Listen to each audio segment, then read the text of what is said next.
In the summer of 1940, the shadow of Nazi Germany loomed large over Europe. France had fallen, its armies shattered by the Blitzkrieg. Britain, standing alone, braced for the expected invasion. Hitler, initially hesitant, eventually gave the order to prepare for Operation Sea Lion, the ambitious plan to conquer the British Isles.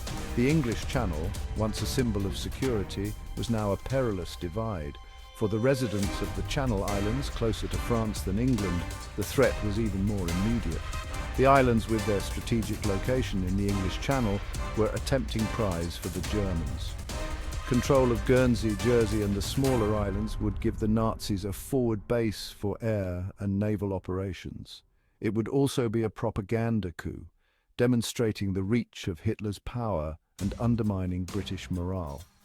The islanders found themselves on the front line of a conflict that would reshape the world.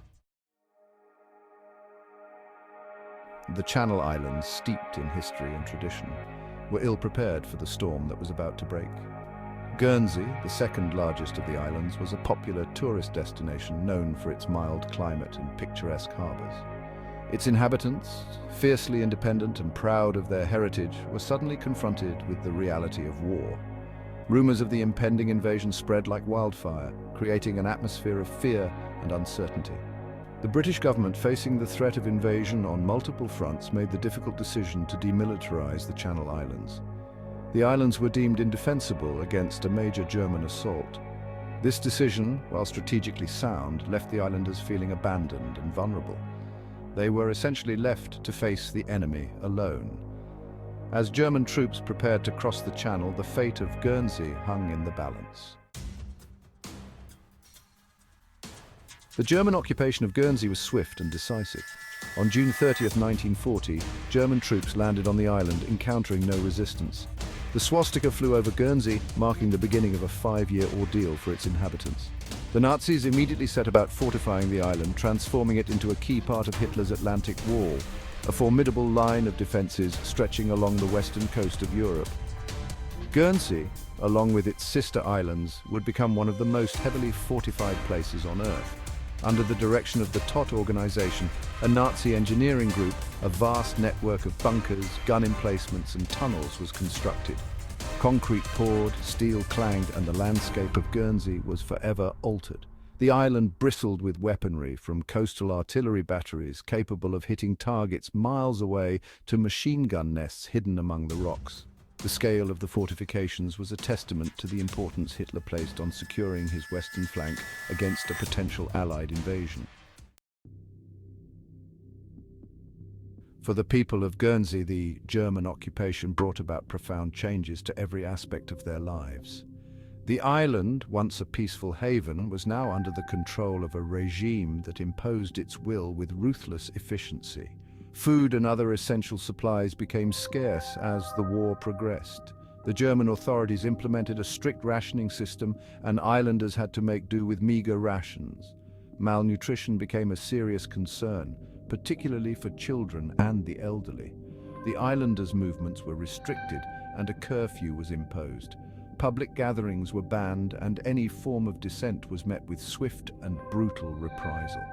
The Germans confiscated radios, fearing they could be used to listen to BBC broadcasts, which provided a lifeline to the outside world and a source of hope for the occupied people. The psychological strain of living under constant surveillance and the threat of punishment took a toll on the islanders.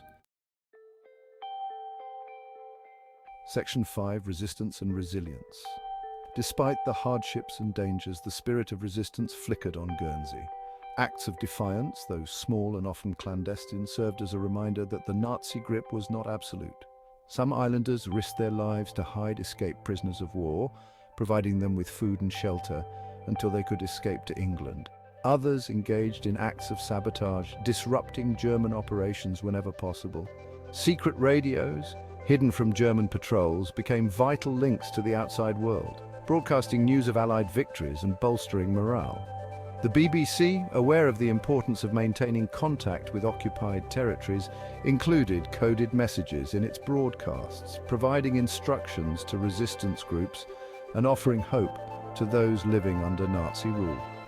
The resilience of the islanders in the face of oppression demonstrated the indomitable human spirit. Section 6. Liberation and Legacy. As the tide of the war turned in favor of the Allies, the liberation of Guernsey became a tangible possibility.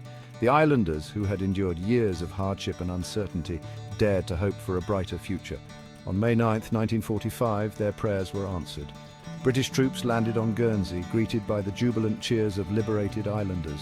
The long nightmare of occupation was finally over. The physical and emotional scars of the war ran deep. The island's infrastructure lay in ruins, and the psychological wounds of occupation would take years to heal. Yet amidst the devastation, there was an overwhelming sense of relief and gratitude. The people of Guernsey emerged from the conflict with a profound appreciation for freedom and a determination to rebuild their lives. Section 7. Echoes of Occupation. In the decades since the war, the legacy of the German occupation has continued to shape the identity of Guernsey.